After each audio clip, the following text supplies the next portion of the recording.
আমাদের বিখ্যাত ব্লগার ঋষিরাজ আমাদের বৌদি রাধিকা মারাত্মক পরিমাণে ভাইরাল হয়ে গেছে।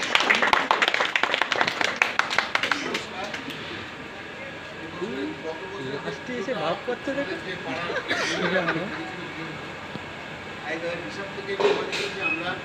আসুন, একটা সিট আছে, আসুন আসুন আসুন, আছে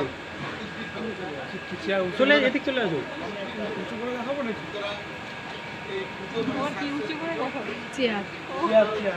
সোনাদার বউ বেশি নাম